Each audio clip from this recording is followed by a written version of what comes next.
This is video number 2 for substitution. At this point, you should have already watched video number 1 and attempted the you try problems. This is going to talk about more substitution, but instead of both of the equations having the same isolated variable, only one of the equations is going to have an isolated variable. Immediately after this video, attempt the you try problems. Once you have all of them done, all of the you try problems, make sure that you send them to me. So take pictures and email them to me so I can double check them. Then we can proceed with a possible retake. Okay, so taking a look at this one, we want to find the equation where the variable is isolated. So typically we're only talking about one of the equations, in this case, where the variable is isolated. So you'll see in the very first equation, the y is isolated. So the y is equivalent to 2x minus 11. We're going to go to the other equation and we're going to find the variable that we boxed, the y. And we're going to highlight that the same color. Now, looking at the equation that does not have the box, it's only the highlighted piece, we're going to start writing that equation. So we have negative 3x minus 5. Once you run into the highlight, I want you to open a set of parentheses, fairly large, because we're going to fill that in. And then continue writing the equation. So it should look like negative 3x minus 5y equals negative 23, but it has a hole where the y is located. Now, where that hole is located, we're going to go back to the other equation and determine what should be plugged in there. Now, y was identified as 2x minus 11. Well, from here, we need to make sure the x's are already on the same side together, which is great, but we have an issue because we've got those parentheses. So at this point, we're actually going to have to handle the fact that we've got a negative 5 times 2x minus 11. So we want to distribute. So I'm going to take the negative 5 and I'm going to multiply it times each of the things inside. So I'm going to have negative 5 times 2x. Well, negative 5 times 2 is negative 10. Take the x with you.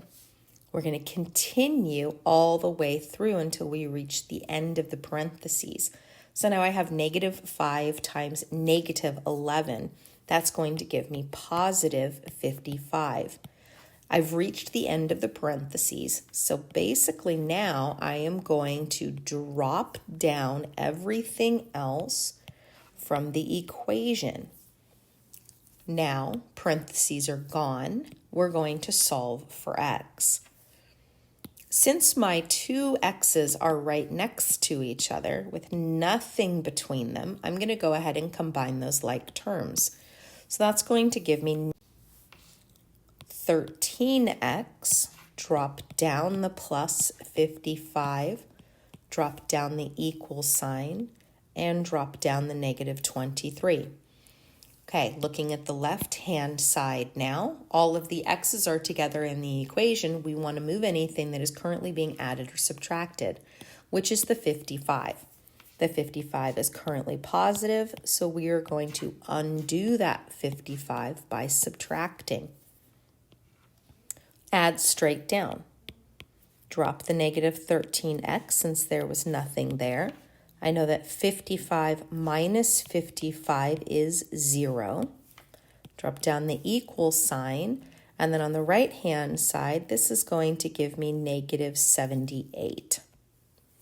I know that I don't need the plus 0, so I'm going to get rid of that. Negative 13x is equal to negative 78. Looking at the left-hand side, the negative 13 and the x are currently being multiplied.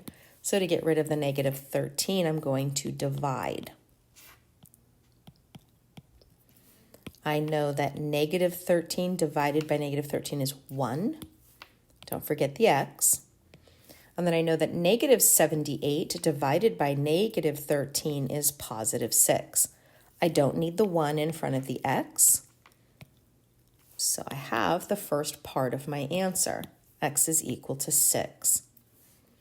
Now from here, I go back to the original equations and choose the one that I prefer. Typically, I like using the equation where the variable was already isolated. So I am going to use y equals 2x minus 11. And keep in mind, I found x. So I'm going to make sure that I plug it into the correct place. So we get y equals 2. Okay, there's the x. I'm going to open a set of parentheses, then continue writing the equation. Now take the x value that you found and plug it in. I'm going to perform the multiplication. 2 times 6, first. That's going to give me 12. Drop down the minus 11, and then combining like terms, I get y is equal to 1. From here, I now have both of the parts of my answer. Remember that you need to write it as a point. So my solution, remember we write it also in alphabetic order. So the x is going to come first, 6, and then the y is going to come second, 1. That's my solution. I do have one more question to take a look at. Same idea. We want to take a look, find the variable that has been isolated. In this case, it's x.